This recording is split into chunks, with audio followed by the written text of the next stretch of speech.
Sing the wondrous love of Jesus, sing His mercy and His grace.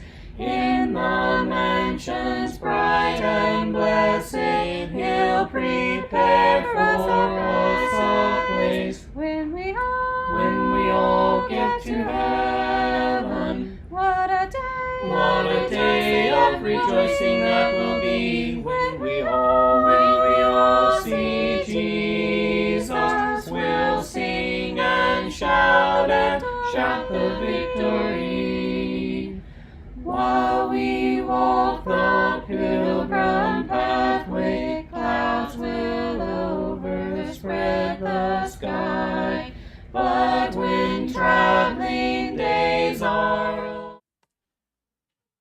All right, so it says, moreover, from the blue and the purple and the scarlet material, they made finely woven garments for ministering in the holy place, as well as the holy garments which were for Aaron, just as the Lord had commanded Moses. And so, as I mentioned a moment ago, we're talking about the construction of the holy garments for the ministering in the tabernacle, which was chapter 38. You might notice the last part of verse 1, just as the Lord had commanded Moses. That phrase actually is repeated 8 times in this chapter. Verse 1, verse 5, verse 7, verse 21, verse 26, verse 29, verse 31, and verse 32. Why do we repeat things? Because they're important. So I would argue that a very important part of this chapter is coming to the realization that everything that they were doing was according to instructions from God. Service to God has to be,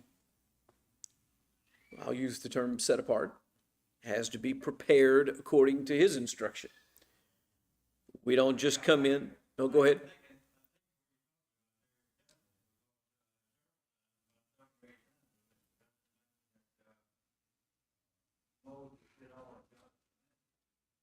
Well, 8 times in this chapter, it says, just as the Lord commanded Moses. Yeah. Just in this chapter alone. Now, it says it a few times in the chapter before and in other places in the book, but in this one chapter, it says it 8 different times. What difference do the clothes make?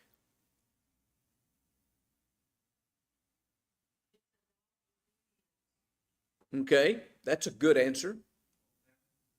She said it's about obedience. He doesn't give us any instructions about the clothes that we're to wear as we come to worship Him physically, the way that He did them. But we are told that we should adorn something. What? He tells Christians to adorn the doctrine. And so, does it matter how we are to adorn ourselves?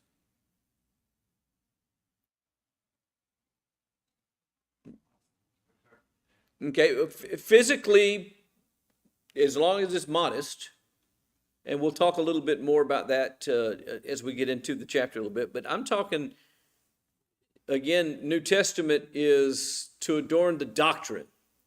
There's a shift in the focus. They were very careful, extremely careful about the attire that they used as they approached God.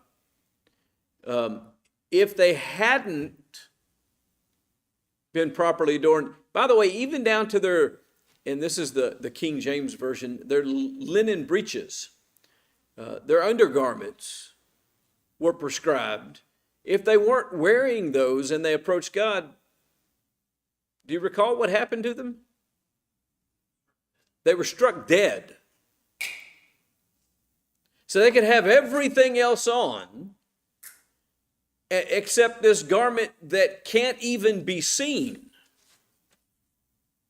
But if they approached him without that garment on, they were struck dead. It's important. There's something being taught here.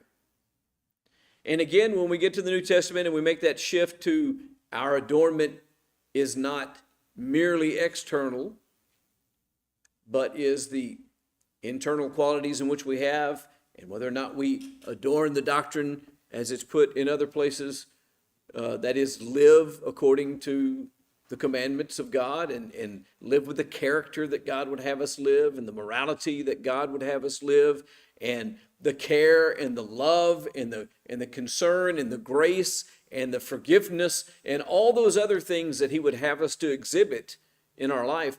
That's what we adorn ourselves with. What happens if we try to approach God and we're not properly adorned?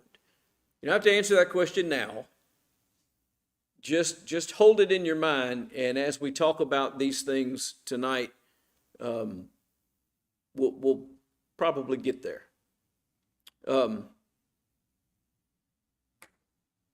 Yes, sir.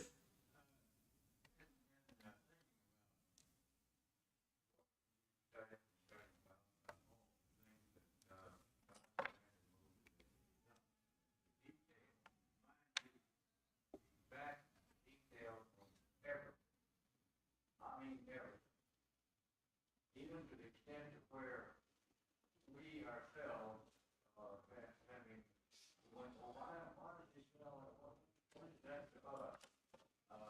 To the extent of where they major sacrifices and things like, gee, how bloody that is. You have to go through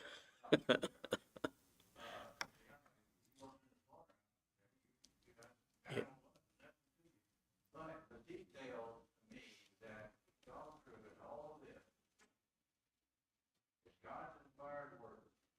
What are we getting out of that? You look at that and you look at what he's telling us in the New Testament about what we have to do to go to heaven. All the things that he's telling there, that's commanded. What we're commanded, we see a lot less than what he's commanded us to have to do. But what he does tell us, we better do what he says. Exactly.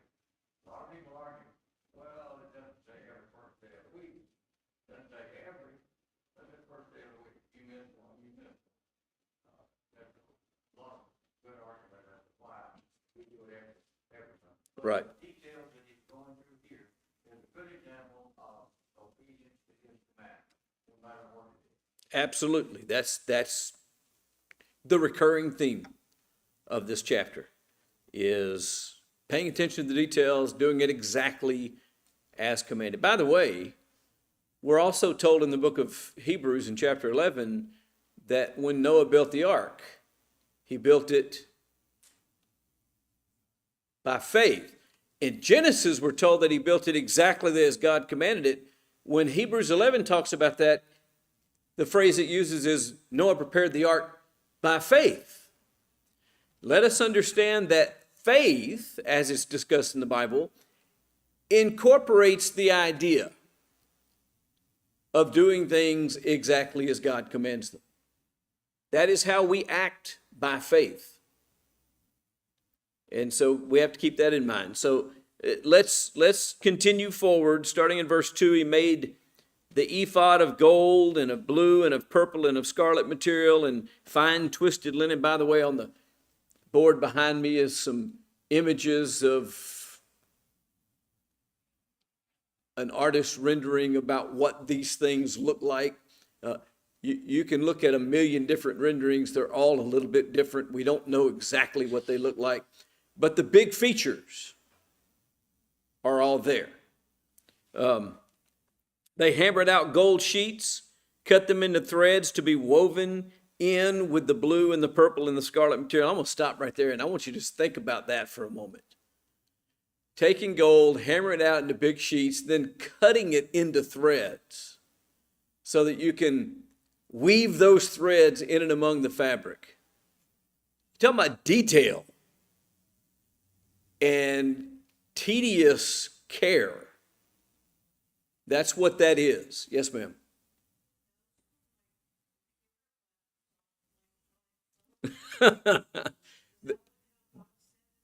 They're jewels and they're reflecting light. Woven in with the blue and the purple and the scarlet material, the fine linen, the work of a skillful workman, they made attaching shoulder pieces for the ephod. It was attached at its two upper ends, and the skillfully woven band which was on it was like its workmanship, of the same material, of gold and of blue and purple and scarlet material and fine twisted linen, just as the Lord had commanded Moses. And they made the onyx stones, set in the gold filigree settings.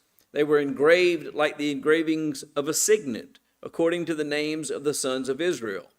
And he placed on them the shoulder pieces of the ephod as memorial stones for the sons of Israel, just as the Lord had commanded Moses. As we're talking about this, so we get to these stones. These stones are engraved. There's 12 stones. On each one of these stones is engraved the name of one of the tribes. And it specifically says here, as memorial stones for the sons of Israel. Where are these going to be worn? Keep in mind, this is Aaron's garments being described. When did the high priest put on these garments, and where did he go when he put them on? He went into the Holy of Holies. He went before God. These are memorials before God. It is the same as we might think of when we remember people in prayer and bring people up and their concerns and needs, bring them up before God. That's what Aaron was doing, was representing all of the people. And those stones were memorials for all of those people. He made the breastpiece the work of a skillful workman, like the workmanship of the ephod, and a gold and a blue and a purple and scarlet material and fine twisted linen. It was square. They made the breastpiece folded double, a span long and a span wide when folded double. And they mounted 4 rows of stones on it. The first row was a row of ruby, topaz, and emerald. The second row of turquoise, sapphire, and diamond. The third row a jacinth, an agate, and an amethyst. The fourth row a beryl, an onyx, and a jasper. They were set in gold filigree settings when they were mounted. And so we've got this fabric square piece with gold filigree in these frames where these stones are set. The stones were corresponding to the names of the sons of Israel. They were 12, corresponding to their names, engraved with the engravings of a signet, each with its name for the 12 tribes. And they made on the breastpiece chains like cords of twisted cordage work in pure gold. And they made 2 gold filigree settings and 2 gold rings, and put the 2 rings on the 2 ends of the breastpiece. Then they put the 2 gold cords in the 2 rings on the ends of the breastpiece, and they put the other 2 ends of the 2 cords on the 2 filigree settings, and put them on the shoulder pieces of the ephod at the front of it. Didn't want to do that, wanted to do that. This image here does a fair job of capturing that, except for, if you'll notice on the bigger one over here, they used not pure gold. So again, artist rendering, you got to deal with that. But this is not everyday wear. This is significant. They made 2 gold rings, placed them on the 2 ends of the breast pieces on its inner edge, which were next to the ephod. Furthermore, they made 2 gold rings and placed them on the bottom of the 2 shoulder pieces of the ephod at the front of it, close to the place where it joined above the woven band and ephod. They bound the breastpiece by its rings to the rings of the ephod with a blue cord, that it might be on the woven band of the ephod, and that the breastpiece might not come loose from the ephod, just as the Lord commanded Moses. And so that's the way it was all held on. Then he made, well, don't want to stop there. Yeah, let's stop there for a moment. Again, skilled workmanship. That's been pointed out over and over and over and over again, all through this process of making these things. Now, I'm going to bring this up. As I was preparing for class today, I not only listened again to the end of the book of Exodus, but I tended to let it trail off into Leviticus, more out of not realizing there was a chapter change than anything else. But it struck me as I was doing this over and over and over again, what we're talking about here is not even the worship. That's what's being discussed in Leviticus. What we're talking about here is the buildings and tools in preparation for the worship. And skilled workmanship, the care and the concern and the attention to detail.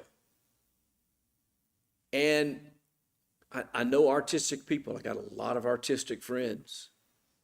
Artistic people have something just innate in them. They like to express themselves. And so any actor, let's say, that you get to play any particular role, the actor you choose interprets that role and presents and puts himself into the role that he's playing. This is very careful to let us know that they did not do that. These artisans did not express themselves through these things. They did exactly what the Lord commanded. It was a reflection of God, not a reflection of them.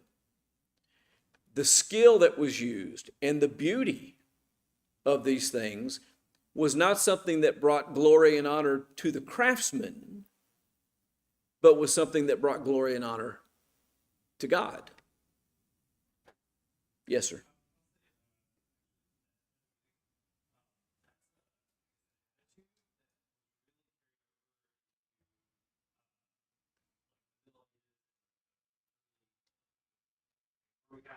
Yeah. Especially music, because we don't know who a lot of authors were, or not treatises of music stuff. We don't know who the authors or who the composers were Because it was done it was just done for worship, correct. right? And it was all about trying to writings. Yeah, vague moments of time in music history and music lit coming into my mind many years ago, late 1980s, early 1990s. Anyway, that's a good observation. Now, right, and that attitude is what this is talking about.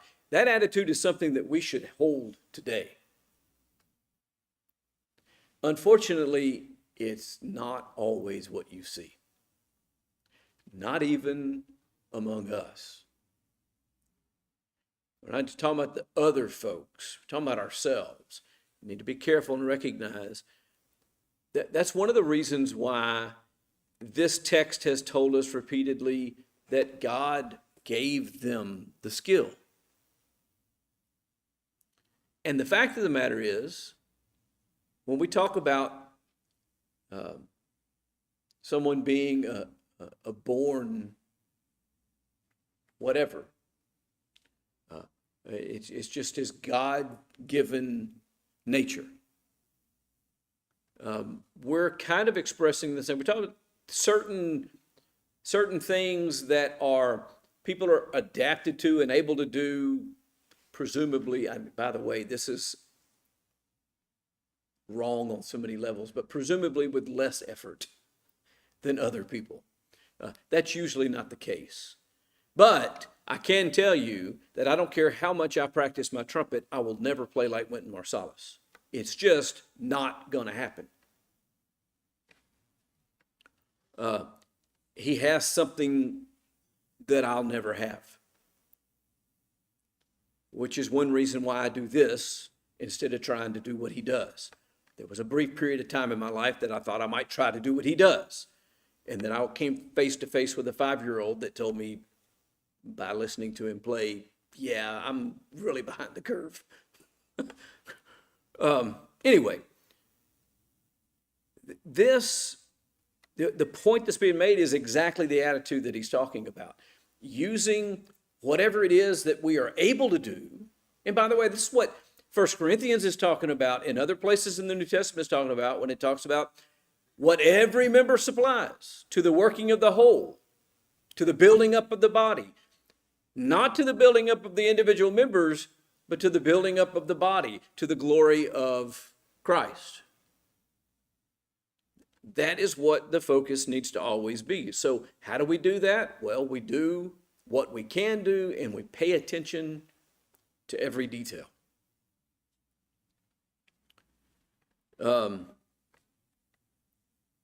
Every part of the breastpiece, according to verses 5, 7, and 21, crafted just as the Lord commanded Moses. God values, and I'm going to coin this term, specific obedience. Not just general obedience. Well, I was close. I almost did what he asked me to do. I just like this a little better than that, so I'll put my own spin on it. No, that's not what we're looking for. Memorial stones here show that the people of God are remembered before God. And we talked about that a moment ago. That's the point of this memorial. It wasn't a memorial. I mean, they were still alive and they knew who they were. It was a memorial before God. A remembrance of the people before God. And care, remembrance, and submission we see through this are central to God's service, because that is what they're doing. They're giving care to their work. They're remembering the purpose of the work. Who's it for? The people of God. They're submitting to the will of God. So we move on to the robe. Look at verse 22 and following. He made the robe of the ephod of woven work, all of blue. The opening of the robe was at the top of the center, as the opening of a coat of mail, with a binding all around its opening that it might not be torn. It's got a border. It's made so that it doesn't fray. They made pomegranates of blue and purple and scarlet material and twisted linen on the hem of the robe. They also made bells of pure gold and put bells between the pomegranates all around on the hem of the robe, alternating a bell and a pomegranate all around on the hem of the robe for the service, just as the Lord had commanded Moses. This is, again, very fine detail kind of work, very specific. Not an apple, not a bunch of grapes, not some bananas, but pomegranates. Why? I don't know. That's what God asked for. That's why. Why bells? I don't know. I'm assuming that they actually were functioning bells. They made noise when they walked around. Maybe it's just to announce they're coming. I don't know. But that's what he commanded. And that's what verse 26 says. Just as the Lord commanded. They did it. They made the tunics of finely woven linen for Aaron and his sons, and the turban of fine linen, and the decorated caps of fine linen, and the linen breeches of fine twisted linen, and the sash of fine twisted linen, and blue and purple and scarlet material. The work of the weaver, just as the Lord commanded Moses. So we've got these linen foundational garments and turban, and then the sashes got a splash of color and some decoration to them. The outer robe is all blue.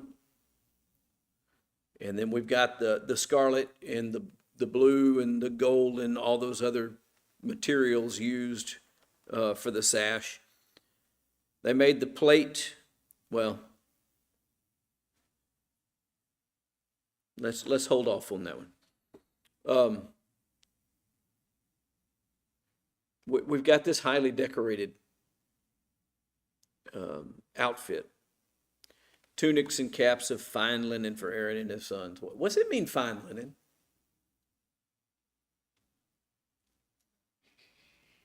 Fine is one of those words that can mean a lot of different things.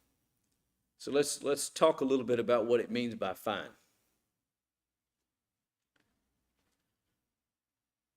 If I talk about fine flour, what am I talking about? By the way, that's going to come up in the book of Leviticus in talking about the offerings that are being made of fine flour. Okay, that's one definition, that is ground really fine. What else might it mean? Of high quality. I tend to believe that generally this is talking about of high quality. It's not necessarily talking about tiny threads in a really tight weave like 600 count sheets. It's talking about the best of the best. Now, that might be a high thread count, but it's quality that's being addressed here. It's not the cheap stuff. They're not wearing burlap. Who did wear burlap? I'm sorry? Okay, people who were in mourning, sackcloth. And it wasn't exactly burlap that he wore. It was kind of playing on words a little bit. But what about John the Baptist? He had his robe is described as being coarse, which again is another one of those words that has multiple meanings. It can mean large. It can also mean what? I'm sorry? Rough. We talk about coarse language. We're talking about inappropriate language. Language that is abrasive. You're talking about the coarse garments that he wore. You're talking about abrasive, uncomfortable garments. They didn't have the cheap stuff, in other words. They didn't go, okay, let's see, we can get this one or this one or this one, and this one's a lot cheaper, so let's go with that. They said what? God asked for the fine stuff. And so we're going to make it out of the fine stuff, just as he said. These are all for Aaron and his sons. Now the breastplate and the ephod and all of that stuff, Aaron.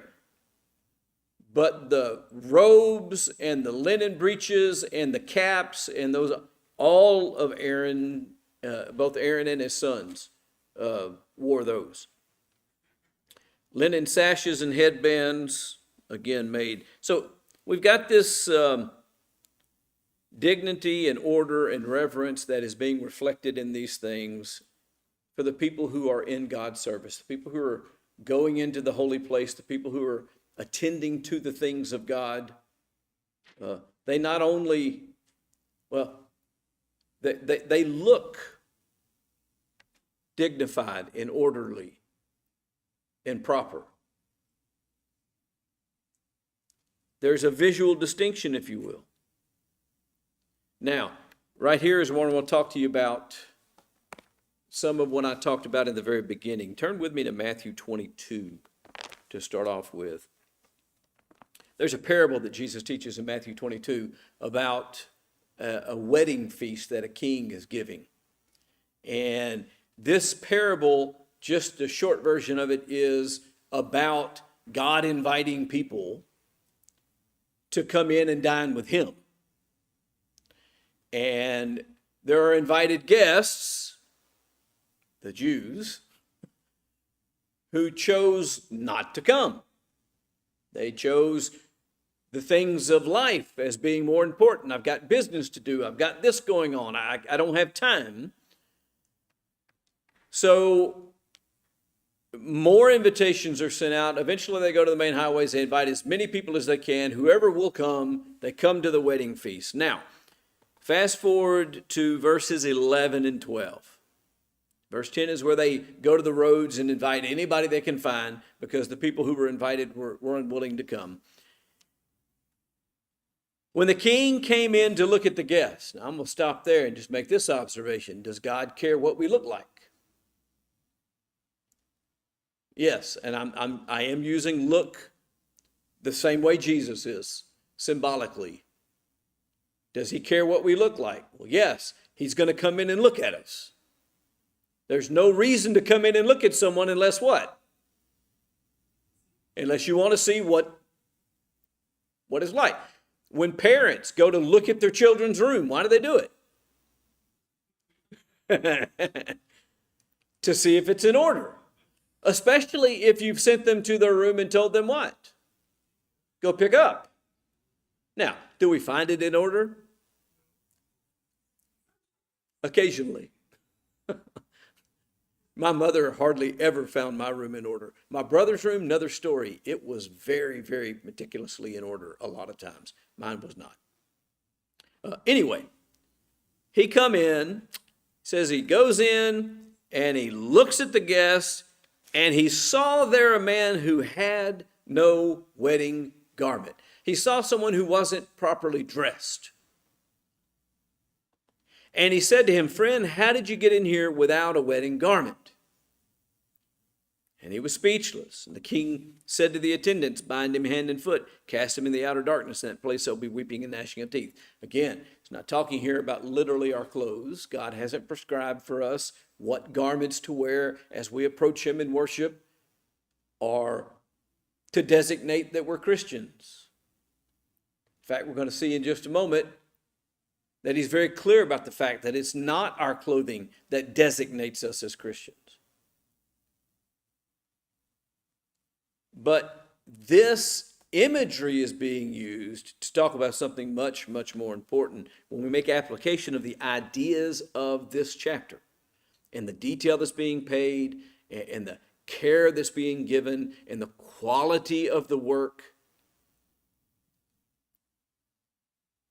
God's concerned about those same things with us, but it's not about whether or not my suit is made out of the finest wool. It's about whether or not my character and worship and behavior is reflecting what it ought to. And if it's not, if I'm not properly dressed, what's going to happen to me? I'm going to get bound and cast out, not just cast out, but cast somewhere specific into the outer darkness. In that place there will be weeping and gnashing of teeth.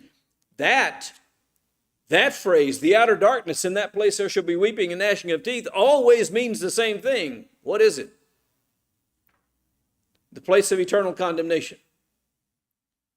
So that's the kind of things that we need to focus on. Look with me real quickly at 1 Peter chapter 3, verses 3 and 4.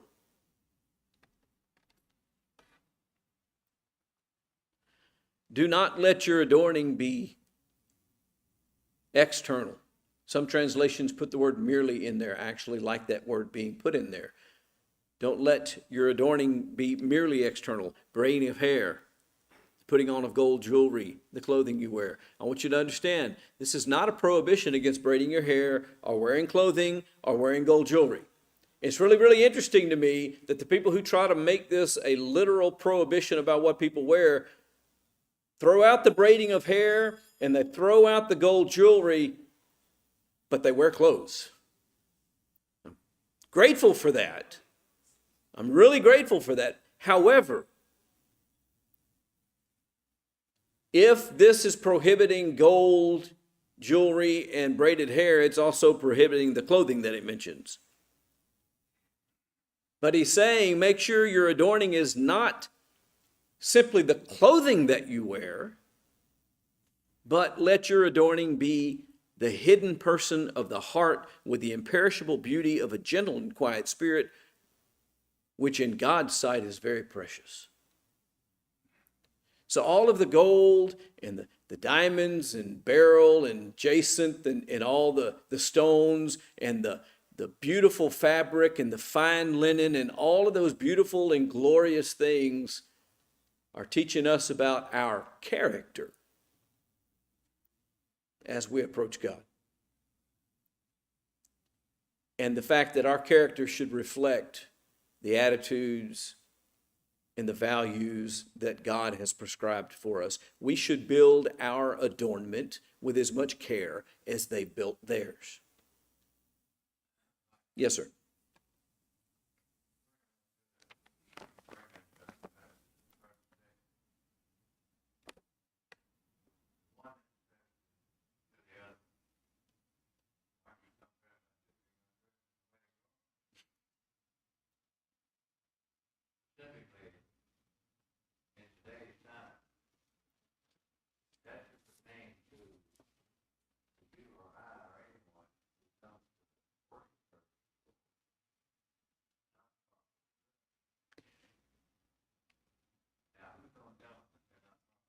Well, yeah, I'll say this in reply.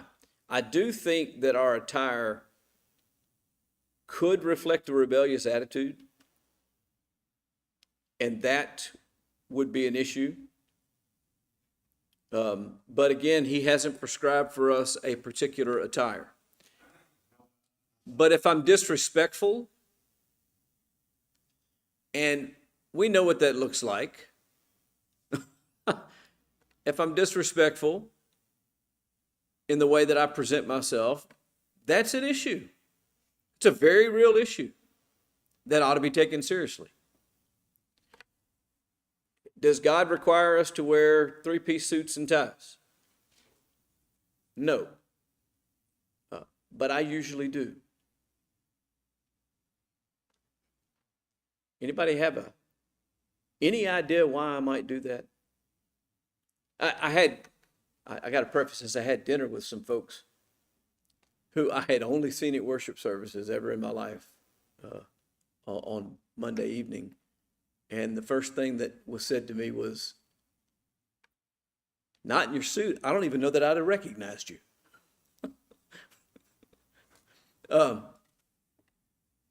Anybody have any idea why I do actually wear a suit and tie? I'm sorry? Okay, there is some tradition in there. Not necessarily mine, because years ago I used to wait on the Lord's table in my rock and roll concert t-shirts, and some of the older people didn't like it, but that's another story. I do it out of respect. Out of respect for the people that I'm talking to, out of respect for the purpose of what I'm here for, out of respect for what I do. It's serious to me. And to me, if I was to come up in a pair of Bermuda shorts and a t-shirt, that would be disrespectful. Likewise, and I got a whole closet full of blue jeans, I wear them all the time, but I wouldn't come up here in a pair of blue jeans. To me, it would be disrespectful. Not that I have a problem with someone else who chooses to wear a pair of blue jeans to worship service. Not saying that at all. But there is an aspect of this that is there. But the primary thing I want us to understand as we look at 1 Peter 3 and Matthew 22 in these passages, what it's saying is the character and the attitude and the way in which we go about these things, that is what God is looking at in terms of our adornment. If I keep my body covered and I'm modest in regards to that, or if I'm modest in regards to not wearing gaudy and ostentatious apparel. I've seen some folks that were dressed up really, really finely, but I thought that they had gone over the top to the opposite extreme, drawing attention to themselves through their clothes, intentionally, seemingly drawing attention to themselves through their clothes. I think that's an equally problematic problem. I think that the garb of the priestly class and the Pope and other things like that in other religions, that is clothing that they are wearing to make a profession of their godliness. And I think that's exactly what Peter is saying we ought not do. That instead, our profession of godliness is done through our heart and our attitude in what we do, not what we wear or how we fix our hair. Having said that, we need to be prepared. We need to have a spirit or a mind of holiness and reverence when we come before God to worship.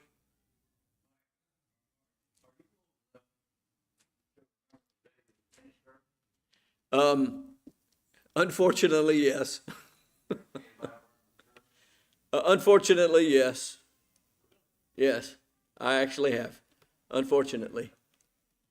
By the way, just so you know, since how you brought that up, and I'm out of time, But there is, if you go into a lot of religious buildings, you'll notice a panel in front of the front pews that stands about 3 feet tall. It's usually made out of the same wood that the pews are made out of. Anybody know what that's for? That's a modesty panel. So that the people up front looking this way aren't looking up, especially if there are ladies sitting on the front row. Those are modesty panels. That's what they're for. Yes, I have seen things like that. Is it a problem? Well, it's a problem if I know better and I'm rebelling against God and trying to do that. On the other hand, and I've said this before, if a prostitute who's been out all night Saturday night working on Sunday morning realizes I need to change my life and I don't know what to do, and walked in the same clothing that she had been in all night, I don't think she would be modestly and properly attired. But I wouldn't walk up to her and say, "You're not properly dressed, get out of here." I just wouldn't do it. Because that's not the situation there. That person is doing something in ignorance and beginning, hopefully, a turn to make changes and repent. Where as they learn, they'll stop dressing that way and stop doing those things and change the intent and thoughts of their heart. So I think we do have to use some judgment about those things. All right, I'm out of time, way out of time. So let us put a pin in this, and we will look next time starting in verse 30 of chapter 39. Finish that. We'll probably finish the book next time as well. That would be my guess. Maybe not, but we probably should. Appreciate everybody's. Sing the wondrous love of Jesus, sing His mercy and His grace. In the mansions bright and blessed, He'll prepare for us a place. When we all get to heaven, what a day of rejoicing that will be.